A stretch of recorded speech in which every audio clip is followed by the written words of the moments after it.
Bismillahirrahmanirrahim. Assalamualaikum warahmatullahi wabarakatuh. Perkenalkan, nama saya Fadil Abdullah Helmi. Saya dari program studi Ilmu Pendidikan Agama Islam tahun 2019.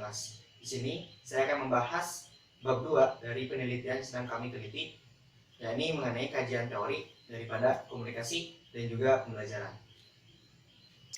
Baik, kita langsung masuk saja kepada pematerian. Kita mulai dari yang pertama, pengertian komunikasi secara bahasa.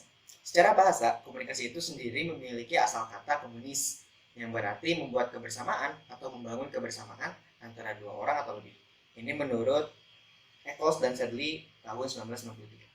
Sedangkan dalam Kamus Besar Bahasa Indonesia, komunikasi merupakan hubungan komunikasi, garis hubungan, alat penghubung, kabar, dan pemberitahuan, dan lain sebagainya. Berdasarkan uraian di atas, dapat disimpulkan bahwa komunikasi merupakan suatu alat yang menjadi penghubung kebersamaan antara dua orang atau lebih, atau hubungan satu dengan hubungan yang lainnya, yang dimana hubungan tersebut terjadi dalam bentuk percakapan dan akan terjadi selama ada kesamaan, kesinambungan, makna yang terjadi selama percakapan tersebut. Oke, selanjutnya kita lanjut menuju menurut istilah. Komunikasi menurut istilah, dari apa yang saya teliti, terhimpun beberapa pendapat dari para ahli terkait pengertian komunikasi. Di antaranya yang pertama, menurut Everett M. Roger, komunikasi adalah proses di mana suatu ide dialihkan dari sumber kepada satu penerima atau lebih dengan maksud untuk mengubah tingkah laku mereka. Kedua, menurut Laswell, komunikasi meliputi 5 unsur: komunikator, pesan, media, komunikan, dan juga efek. Dari teori Laswell yang saya sebutkan tadi, dapat kita ambil pernyataan bahwa komunikasi berisi pesan yang dibawa oleh seorang komunikator melalui media tertentu kepada komunikan, sehingga menimbulkan sebab-sebab tertentu, yang sehingga pada intinya komunikasi adalah alat untuk menyampaikan informasi, gagasan, ide, pesan kepada pihak lain. Oke, kita langsung kepada pembahasan yang kedua, yaitu tentang proses komunikasi. Proses komunikasi ini terbagi menjadi dua hal. Yang pertama, proses komunikasi secara primer dan proses komunikasi secara sekunder. Kita langsung bahas saja yang pertama, mulai dari proses komunikasi secara primer. Proses komunikasi secara primer adalah proses penyampaian pikiran dan perasaan seseorang kepada orang lain dengan menggunakan lambang atau isyarat sebagai media. Ini menurut Effendi tahun 1990. Demikian pula isyarat dengan menggunakan alat seperti tong-tong, beduk, sirine, dan lain-lainnya, serta warna yang memang mempunyai warna-warna tertentu dalam kehidupan sehari-hari, bukanlah hal yang biasa apabila kita terlibat dalam komunikasi yang menggunakan bahasa disertai gambar-gambar berwarna. Ini menurut Kamara tahun 1998. Dari uraian yang saya sebutkan tadi dapat kita pahami bahwa pemikiran bahkan perasaan setiap orang akan bisa tersampaikan ketika terjadi komunikasi dengan melalui lambang-lambang, warna, isyarat, dan lain sebagainya yang diberikan, mampu mendeliverikan apa yang ada dalam pikiran dan perasaan kita kepada orang lain.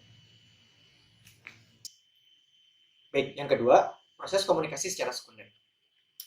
Proses komunikasi secara sekunder adalah proses penyampaian pesan oleh seseorang kepada orang lain dengan menggunakan alat atau sarana sebagai media kedua setelah memakai lambang sebagai media pertamanya. Proses komunikasi sekunder merupakan lanjutan daripada komunikasi primer. Seperti yang dikatakan oleh Laswell, bahwa cara yang baik untuk melakukan komunikasi adalah dengan adanya beberapa faktor sebagai berikut. Yang pertama, adanya komunikator. Kedua, pesan yang disampaikan. Yang ketiga, media yang digunakan.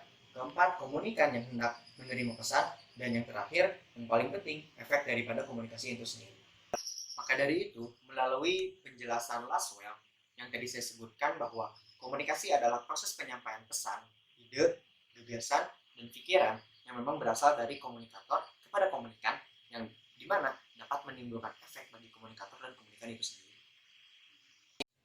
Oke, selanjutnya kita bahas mengenai bentuk-bentuk daripada komunikasi. Komunikasi terjadi dalam beberapa bentuk, seperti komunikasi terhadap individu dan komunikasi terhadap kelompok.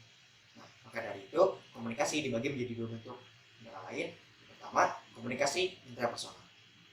Bentuk komunikasi dengan diri sendiri atau intrapersonal adalah proses komunikasi yang terjadi dalam diri individu, atau dengan kata lain, proses berkomunikasi dengan diri sendiri. Terjadinya proses di sini karena adanya seseorang yang memberi arti terhadap suatu objek yang diamatinya atau terbesit dalam pikirannya. Objek dalam hal ini bisa saja dalam bentuk benda, kejadian alam, peristiwa, maupun pengalaman, bahkan fakta yang mengandung arti bagi manusia, baik yang terjadi di luar maupun di dalam diri seseorang. Yang kedua, komunikasi interpersonal. Bentuk komunikasi interpersonal adalah suatu bentuk komunikasi dengan satu individu yang lain atau bahkan lebih.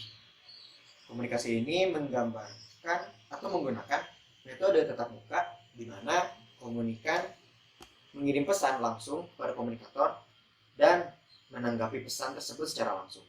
Biasanya komunikasi interpersonal menggunakan lisan sebagai media komunikasinya, atau dengan cara tertulis bisa melalui surat atau catatan-catatan kecil. Nah, komunikasi ini juga dibagi berdasarkan sifatnya itu menjadi dua bentuk. Yang pertama, komunikasi formal. Nah, komunikasi formal menurut KBBI merupakan suatu proses komunikasi yang bersifat resmi dan biasanya dilakukan di dalam lembaga-lembaga formal, lembaga-lembaga penting melalui garis perintah atau sifatnya tuh komunikasinya instruktif. Yang kedua, komunikasi informal.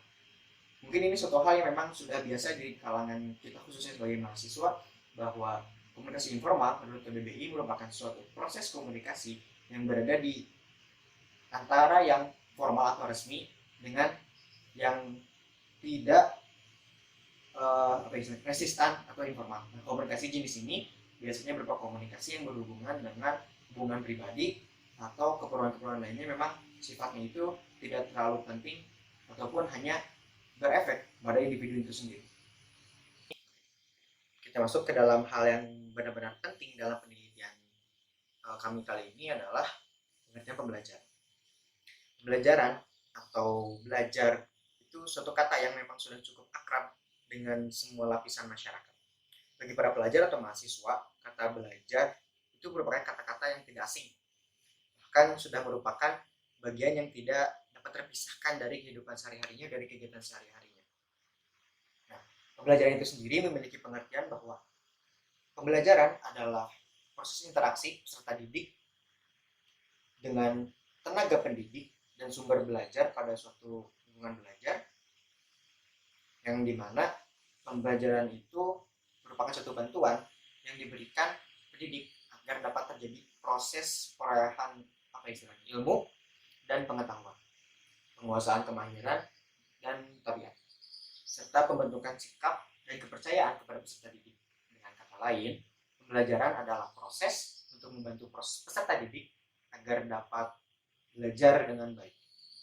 Hal ini saya dapatkan dari Direktorat Pendidikan dan Pembelajaran tahun 2019. Baik, cukup sekian yang bisa saya sampaikan. Terima kasih atas segala perhatian dan waktunya untuk teman-teman semua. Mohon maaf apabila banyak sekali kesalahan dari tutur kata saya, gestur, dan lain sebagainya. Terima kasih. Sekali lagi terima kasih dan mohon maaf. Wassalamualaikum warahmatullahi wabarakatuh.